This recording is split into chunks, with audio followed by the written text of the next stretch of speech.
The air inside Barlow's general store hung thick with heat and humiliation. Dust motes floated to the slanted sunlight like drifting ash, and every face in town seemed turned toward one small figure by the counter, a servant girl with torn sleeves, red-rimmed eyes, and dirt on her cheeks. "They call me a thief," she whispered, her voice trembling but clear enough to slice the stillness. Mrs. Barlow's voice thundered back, sharp as a whip crack. "Don't pretend innocence. May Collins. You were the only one in my house this morning. My silver brooch didn't just walk away on its own." A murmur rippled through the crowd. Ranch hands, shopkeepers, and wives in bonnets leaning close as if sin were something they could smell. May's hand shook as she clutched the hem of her apron. "Ma'am, I swear on my life, I didn't take nothing. I was dusting the hallway, not your room." The sheriff, a thick man with a gray mustache and a badge dulled by whiskey stains, leaned against the counter with a lazy smirk. "Don't bother, girl. Folks like you don't tell truth easy." A child outside shouted. A wagon rattled past. But inside the store, silence pressed tight again. The sheriff tapped the counter with his ring, eyeing the girl like a wolf sizing up meat. "You got a witness says otherwise?" May lowered her gaze. "No, sir." "Then it's done." He grabbed her wrist. The iron bite of his grip drew a small gash from her. She twisted, trying not to cry. "That's enough, Sheriff," someone muttered near the doorway, but the sheriff ignored it. Mrs. Barlow folded her gloved hands. "I won't have thievery under my roof. I demand she be arrested." "Arrested?" May choked out. "For something I never—" A sudden thunder of hooves silenced her. The store's front door swung open, dust billowing in from the street. A tall figure filled the frame. Long coat, black hat, revolver low on his hip. A Marshal star dull would wear but unmistakable even in shadow. He stepped in slow, each boot striking the plank floor like a warning. Marshal Grant Hollis had the look of a man who'd seen one too many dawns alone. His eyes, pale, distant, restless, swept the room, taking the tension, the fear, and the trembling girl still caught in the sheriff's grip. "What's the charge?" His voice was low, calm, carrying through the room like steady thunder. The sheriff turned, uneasy but trying to hide it. "Federal business don't concern you, Hollis. Girl stole from Mrs. Barlow. Case closed." "Closed." Hollis tilted his head. "Funny thing, I didn't hear a trial or see a judge sitting in that corner." A few chuckles escaped the crowd. The sheriff's face darkened. "She was caught near the scene," Mrs. Barlow said coldly. "That's enough for me."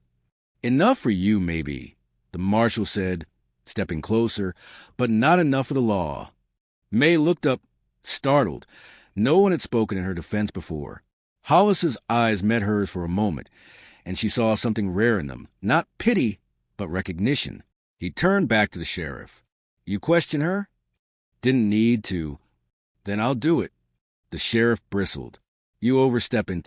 "Maybe," the marshal said, "but I don't like seeing a mob turn into a court." The sheriff's hand hovered near his revolver. The tension cut like a blade through the room. Hollis didn't move. He looked toward May. "Tell me what happened." May's voice wavered. "I was sweeping the hallway, sir. Mrs. Barlow asked me to fetch linens from the upstairs chest. I never went in her room. When she couldn't find her brooch, she just pointed at me." The marshal nodded slowly. "You touched the lock on the drawer?" "No, sir." Hollis walked to the door, squinting toward the porch where the morning light poured in. "Sheriff, come take a look." Grumbling, the sheriff followed. Hollis knelt by the step. A broken latch lay in the dirt, the edges splintered. "That drawer wasn't open with a key," Hollis said. "Someone pried it open." The crowd murmured. Mrs. Barlow stiffened. "Are you accusing me of lying?" "No, ma'am," Hollis said evenly. "Just saying a thief smart enough to break a lock ain't dumb enough to leave it behind unless he wanted someone else blamed." The sheriff's jaw tightened. "You're making trouble where there ain't none." Hollis met his glare. "Justice usually is trouble to the wrong folks." The sheriff released May with a shove. "Fine. Lock her up till you sort your questions, Marshal. See if her story holds when the sun sets." Hollis frowned. "You'll put her in that cell. She'll hang guilty in every mind by nightfall." Not my problem, the sheriff said, turning away. The marshal's hand twitched near his holster, but he stopped himself. Not yet, he exhaled, slow and hard. May was dragged outside, wrists bound by rope. The crowd followed, whispering, judging. Dust kicked around her skirts like smoke. By the time they reached the small jailhouse, her head hung low. The iron bars shut with sound that made her flinch, final and cold. From the doorway, Hollis watched the sheriff walk off, proud of his work. He waited until the footsteps faded, then stepped up to the cell. May sat on the cot, face streaked with tears and grime. She didn't look up when he spoke. You believe in God, Miss Collins? She swallowed. Used to. He nodded slowly. That's fair. Sometimes justice gets lost between heaven and hell. She glanced at him, uncertain whether to trust his kindness. Why do you care, Marshal? You don't even know me. He rested a hand on the cell bars, eyes distant. Maybe I don't, but I've seen enough folks condemned 'cause no one stood beside him. He looked around. One oil lamp, one cot, one locked door. You hungry? She shook her head. I ain't got much appetite when folks think I'm something I ain't. He almost smiled. Then eat later. You'll need your strength. He turned to leave, then paused. You got anyone to vouch for you? No family. No one left. Then I'll be your witness, he said quietly. Her breath caught. Why? He looked back, his voice barely above a whisper. Because someone once was mine. And then he was gone, coat flare behind him as the door swung shut. The rain began at dusk. Thin needles tapping the roof of the jail, a lullaby for the broken-hearted. The sheriff had gone home drunk. The deputy snored in the corner chair, boots on the desk. Inside her cell, May sat cross-legged on the cot, staring through the bars at the flickering lamp. Shadows crawled across the walls like memories she couldn't escape. She remembered her first day in the Barlow house, scrubbing floors until her hands bled, listening to laughter she'd never be part of. Every thank you she'd hoped for had turned into suspicion instead. Now, accused and alone, she felt the same dull ache she'd carried since she'd buried her mother by the riverbank 2 years back. She whispered to the dark, I didn't take it. I ain't a thief. The deputy stirred but didn't wake. A sudden knock rattled the door. Marshal Hollis stepped in, water dripping from his hat brim. He carried a lantern and a look that said he hadn't slept in years. Couldn't sleep, he muttered. Mind if I sit? She nodded faintly. He pulled up a chair outside her cell. You ever been out west of here, May? No, sir. Mountains taller than churches. Rivers clear enough to see your soul at the bottom. Folks there ain't much better, but the sky's honest at least. She almost smiled. Sounds like freedom. He nodded. That's what I lost once. A pause hung between them. Two souls haunted by different ghosts. Finally, May asked, You really think I didn't steal? I know it, he said. I've seen liars. You're scared, but you ain't crooked. Silence again, except for the rain. After a while, he rose and placed something on the edge of the cell, a folded cloth bundle. Inside lay a small piece of cornbread and a tin cup of water. She looked up at him, tears threatening. You didn't have to. Yeah, he said softly, I did. He walked to the window, gazing out into the storm. This town's got rot in its bones. Sheriff's too fat with comfort to smell it.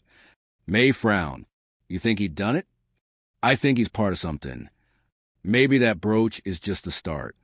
Thunder rolled in the distance.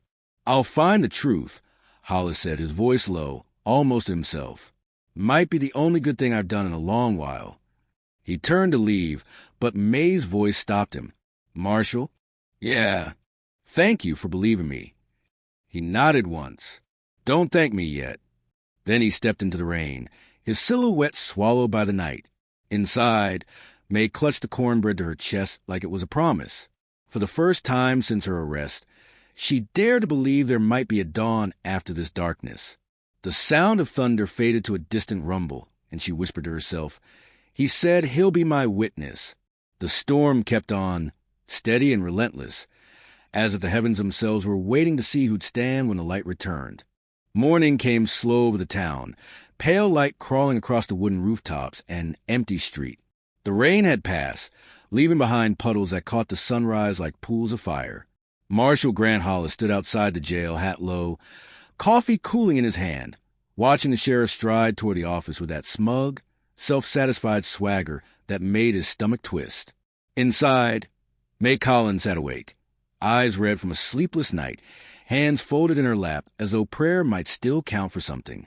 When Hollis stepped in, she rose quick, as if afraid she'd already done something wrong. "You holding up?" he asked quietly. "I ain't got much choice, do I?" He nodded. "No, but that might change." He set his cup down, adjusted his coat, and said, "I'm going to ask some questions round town. Keep your chin up till I'm back." "Marshal," she said, her voice barely a whisper, "if you don't come back, they'll hang me, won't they?" He didn't answer right away. "Then I best make sure I come back." By the time he left the jailhouse, the street was stirring, wagons creaking, boots scuffing dust, shop doors opening. The townsfolk's eyes followed him, cautious, resentful. He'd been through enough corrupt towns to recognize that kind of silence, the kind that hides fear. His first stop was the Barlow Mansion at the edge of town, a wide, white-painted house with iron gates and flower beds too perfect for this part of Wyoming territory. Mrs. Barlow opened the door herself, lips pursed, eyes sharp. "Marshal Hollis," she said coolly, "I hope you come to tell me justice is done."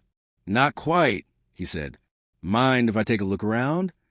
She hesitated, but stepped aside. "Be quick." Inside, the place smelled of lavender and money. Hollis walked slow, taking in every polished surface, every locked drawer. He paused by the hallway, where May claimed she'd been cleaning. The rug was still slightly lifted near the baseboard, as if something had been dragged. He crouched and noticed faint scratches on the doorframe to Mrs. Barlow's room. "You had this door repaired recently?" Her voice sharpened. "No." "Why?" "Looks like someone forced it." Her eyes narrowed.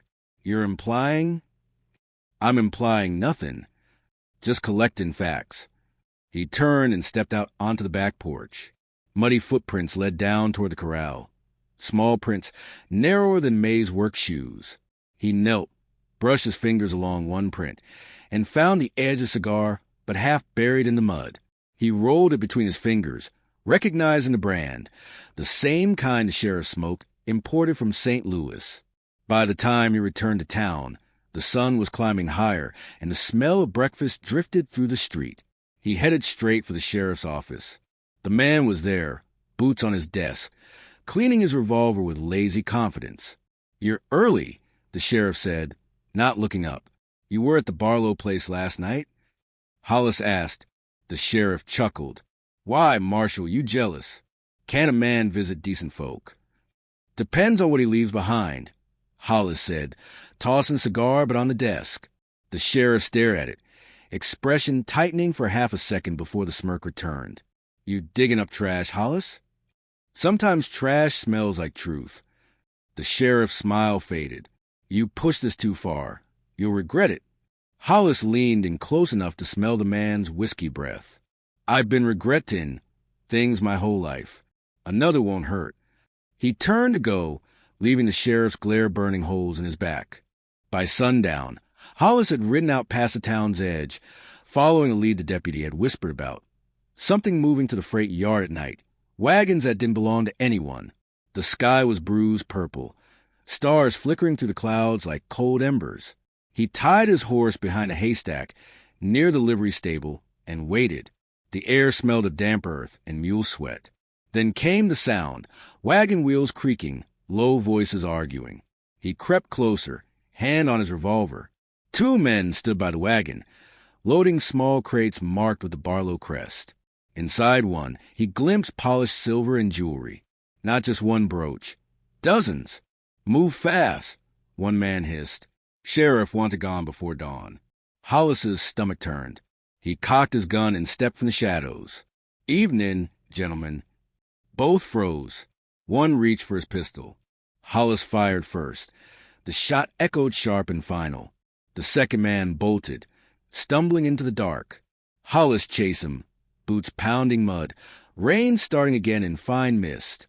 The man fired wildly behind him. A bullet grazed Hollis's arm. Another splintered a post. He caught up, tackled him near the corral, wrestled the gun free, and struck him hard enough to drop him. The man groaned, clutching his leg where Hollis's bullet had found its mark. From his pocket spilled something small and gleaming, a silver brooch, unmistakable even in the half-light. "Guess you dropped this," Hollis said. Picking it up, the man spat blood. "You don't know who you're crossing." "Marshal. Sheriff runs this town. He'll bury you." "Maybe," Hollis said, tying his hands with rope, "but I'll make damn sure he has company in the grave." He dragged the wounded man back toward town, the rain washing blood from the dirt. By the time he reached the jail, the deputy had vanished, the lamp extinguished.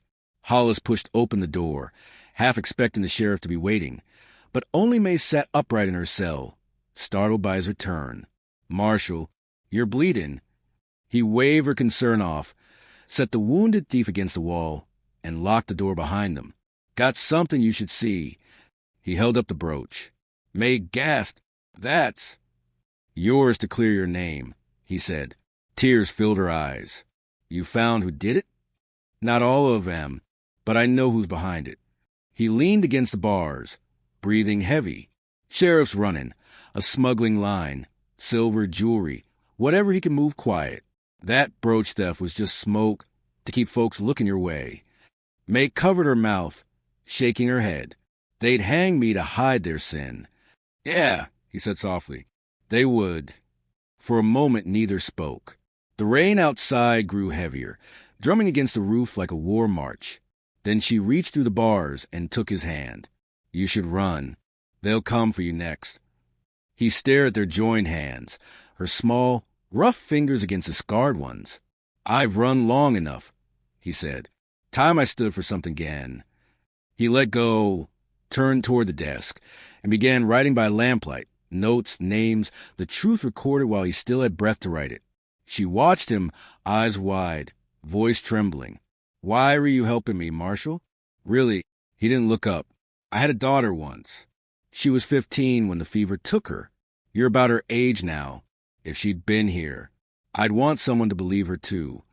The words hung heavy in the air, soft and breaking all at once. She whispered, "Then I'll believe in you too." Morning broke red and sullen. Hollis's arm throbbed under his coat, blood stiff against the sleeve. He stepped out of the jail, meaning to find the circuit judge in the next town, but 3 deputies blocked the street. The sheriff walked behind them, grinning like the devil himself. "Marshal Hollis," he said loud enough for every porch and window to hear. "You're under arrest for assault and obstruction of local law." Hollis didn't flinch. "That's rich coming from a man who smuggles more silver than a train car." Gasps rippled through the onlookers. The sheriff just laughed. "That's a bold claim. You got proof?" Hollis reached for his pocket, but before he could speak, one deputy smashed the butt of a rifle into his stomach. He doubled over, wind gone, and they cuffed him hard. "Take him to the barn," the sheriff ordered. "We'll deal with him quiet." May heard the commotion from inside her cell, ran to the bars, shouting his name, but no one listened. The town turned its back. They dragged the marshal through mud, tied him to a beam inside the sheriff's barn. He spat blood and glared through swollen eyes. The sheriff leaned close. "You had a good run, Marshal. Should have kept riding." Outside, the rain had started again, slow, steady, merciless. Hours passed. The deputies left. The barn went quiet. Back at the jail, May sat trembling, staring at the locked cell door. The deputy on watch had passed out drunk, snoring loud enough to drown the thunder. She took a breath, reached into her hair, and pulled free the small brass pin she'd kept hidden. Her fingers shook as she worked the lock. Click! Another twist. The metal gave a soft snap. The cell door creaked open. She froze, heart pounding. The deputy shifted, mumbled in his sleep, then silence again, barefoot. She slipped out into the hall, the floorboards cold beneath her feet. Lightning flashed outside, casting long, ghostly shadows across the room. She grabbed the marshal's hat from the desk, the one he'd left behind, and ran into the storm. Wind tore at her skirts as she sprinted to the dark streets, mud splashing up her legs. The rain stung her eyes, But she didn't stop until she reached the barn behind the sheriff's office. The door was barred from outside. She pried the latch loose with a rock, the metal biting her fingers. "Marshal," she hissed. "It's me." Inside, a low groan answered. She rushed in and saw him tied to a post, blood streaking his cheek. "May," he rasped, "you gotta run." "Not without you." She found a rusty knife on a workbench, sawed at the ropes until they gave way. He stumbled forward, nearly falling, but she caught him. "You said you'd be my witness," she said breathlessly. "Now I'll be yours." Despite the pain, he managed a faint smile. Fair trade. They slipped out into the rain together, the night swallowing them. Behind them, the barn door banged open. Shouts, lanterns, the sheriff's men discovering the empty post. "Go!" Hollis ordered. "We'll head to the church. It's quiet there." They ducked down an alley, boots splashing through puddles, every heartbeat a drum of fear and defiance. The church stood silent at the edge of town, its steeple cutting through the storm clouds like a blade. Inside, the air smelled of old wood and candle wax.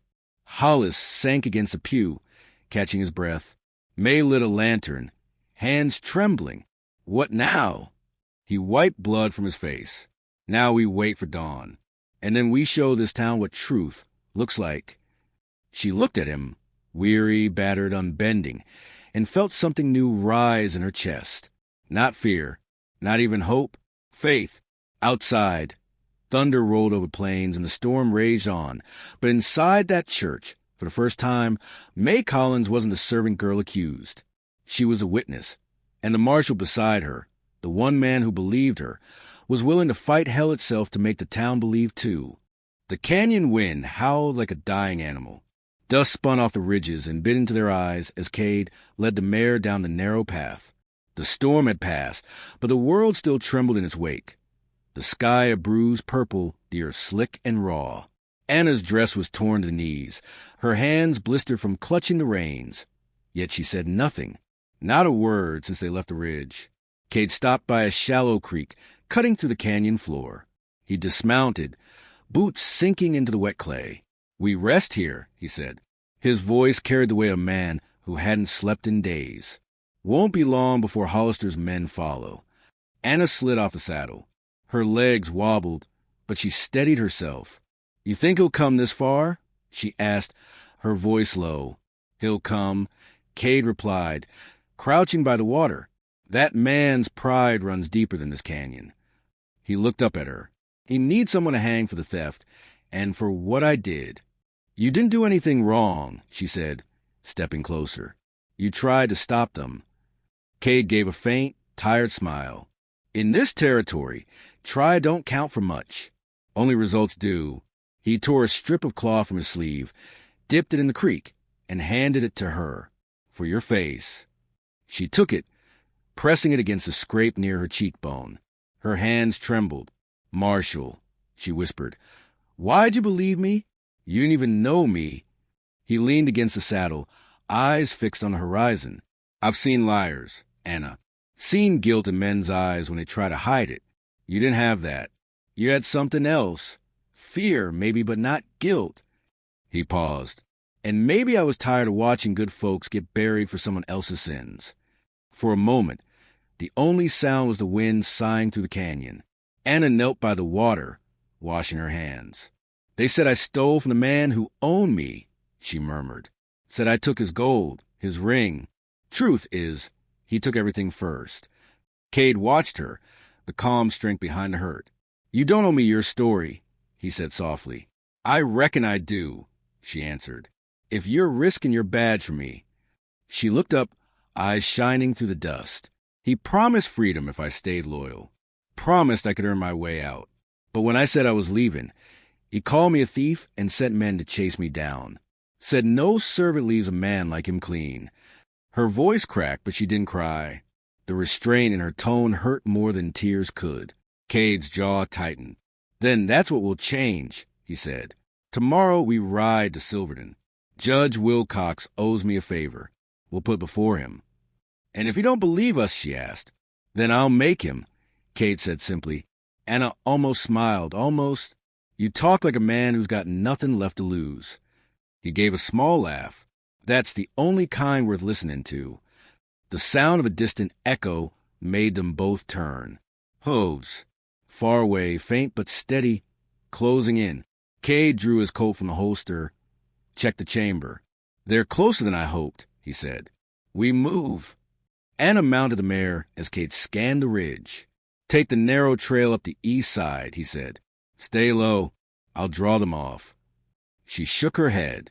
No, you won't. I've run enough. If we fight together. Their eyes met, and something passed between them that didn't need words. Trust. Hard-earned, fragile, and dangerous.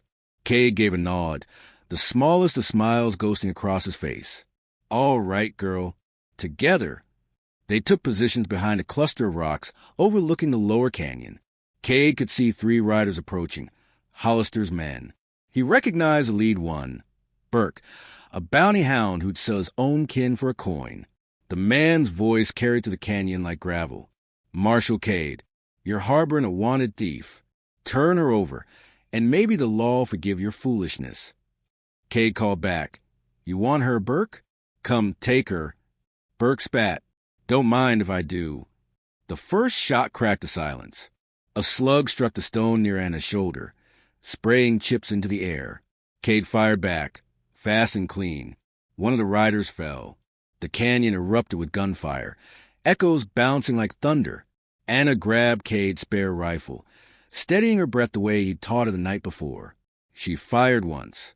The second rider toppled backward off his horse. Cade turned in time to see the last man retreat, limping his horse into the fog. He lowered his gun slowly, the barrel smoking. Anna stared at him, chest heaving. You said they'd keep coming. They will, he said grimly. And next time it won't be just 3.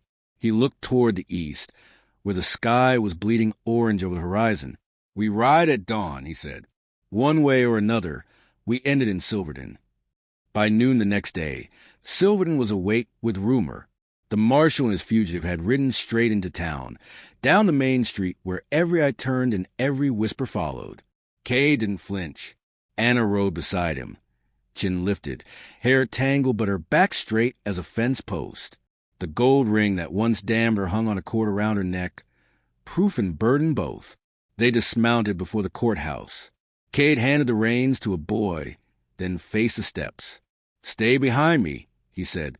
Inside, the air was heavy, packed with townsfolk, the judge and Hollister himself, flanked by his lawyer and 2 deputies. The room fell silent as Cade entered. His star glinted faintly in the lamplight. Marshal Cade. Judge Wilcox said from the bench, eyes narrowing.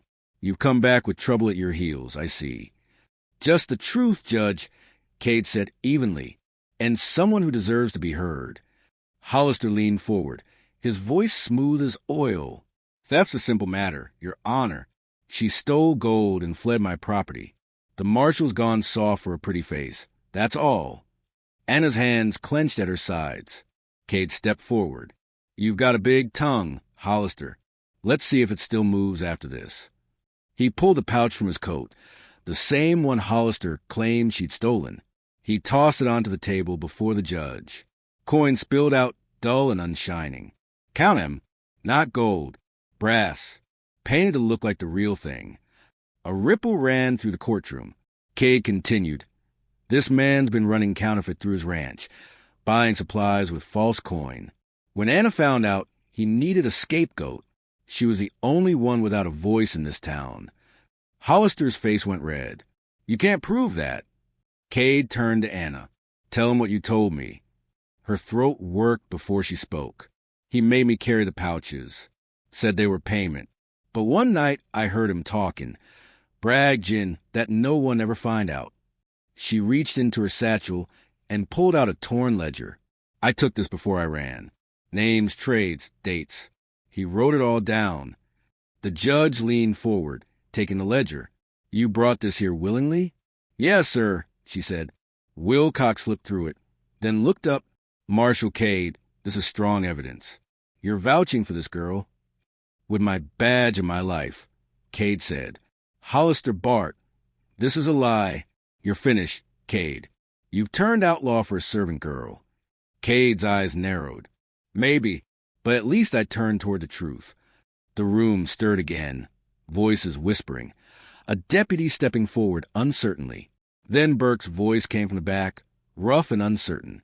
Judge, I seen the girl helping him. Never saw her take nothing. Hollister paid me to bring her back, not to prove she was guilty. Hollister spun. You drunk fool. The judge slammed his gavel. Enough. Silence. Wilcox looked from Cade to Anna to Hollister. There'll be no more lies in my court. Hollister, you'll be held for counterfeiting and false accusation. Miss Anna, his tone softened. You're free to go. The words hung in the air, fragile, almost unreal. Anna stood frozen. Then her knees buckled slightly, and Cade caught her before she fell. Outside, the crowd parted them. The same eyes that once watched her with suspicion now looked away, ashamed. Cade helped her onto the mare. You're free now, he said quietly. She nodded, tears slipping down her dusty cheeks. And you, she asked, what'll they do to you for all this? He smiled faintly. Might lose the badge. But that's all right. Some things are worth losing. She looked at him for a long moment. You believed me when no one else would. Wasn't belief, he said softly. Was truth. Just needed someone to stand with it. They rode out of Silverton as the sun dipped low. Behind them, the town faded into gold dust and silence. Ahead, the road stretched wide and open, the kind that promised nothing and everything all at once. As they reached the ridge, Anna looked back. Marshal, she said, voice trembling with something like wonder. What do you do now? He glanced at her, then at the sky. Rebuild, he said. Help folks who don't have anyone to speak for him. And me? She asked quietly. He smiled just a little. You already started. The horizon burned soft and pale. The wind lifted her hair. For the first time in her life, Anna felt the weight lift from her shoulders. Freedom didn't roar, it whispered, and that whisper carried her name. Later, Cade would ride on to another town, another fight, but the people of Silverton would remember the girl they once called a thief, and the marshal who became her witness.